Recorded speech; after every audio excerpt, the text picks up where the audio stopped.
राहुल गांधी खोटं बोलू नका असं थेट आता निवडणूक आयोग म्हणतंय।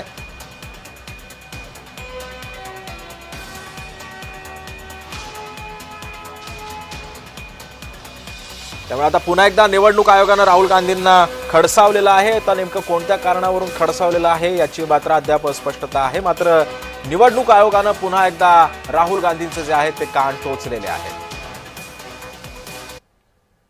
दरम्यान निवडणूक आयोगाच्या विरोधामध्ये राहुल गांधींनी गेले काही दिवस सातत्यानं भूमिका घेत आहेत। सध्या बिहार मतदार यादीमध्ये सुधारणेला त्यांनी विरोध केलेला होता आणि त्याच पार्श्वभूमीवरती आज निवडणूक आयोगानं त्यांना खडे बोल सुनावले।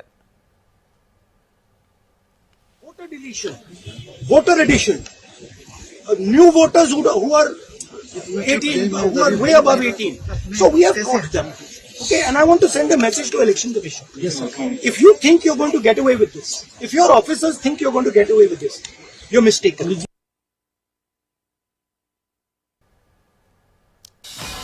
त्यामुळे राहुल गांधी खोटं बोलू नका असं थेट कालच्या वक्तव्यावरती आता अखेर निवडणूक आयोगानं त्यांना खडसावलेलं आहे।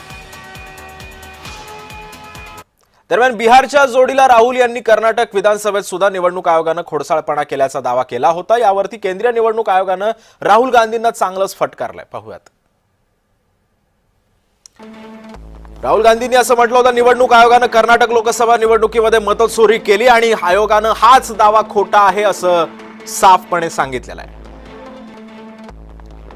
कर्नाटक लोकसभेमध्ये आयोगाची चोरी आम्हीच पकडली असं राहुल गांधींनी दावा केला आणि याच दाव्याला आयोगानं उत्तर दिलं, काँग्रेसच्या एकाही पराभूत उमेदवारानं निवडणूक निकालाला आव्हान दिलेलं नाहीये।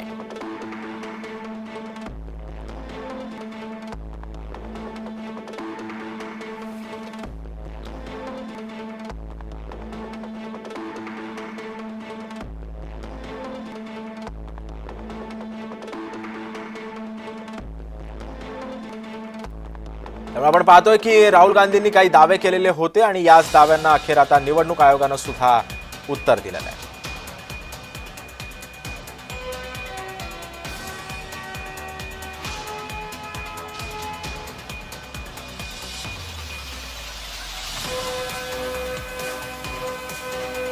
निवडणूक आयोगानं ह्या सगळ्या गोष्टींमधून आता पुन्हा एकदा राहुल गांधींचे जे आहे ते कान टोचलेले आहेत। त्यामुळे या सगळ्या पार्श्वभूमीवरती आता निवडणूक आयोग आता राहुल गांधींवरती काय कारवाई करतं का असं सुद्धा आता बोललं जात आहे।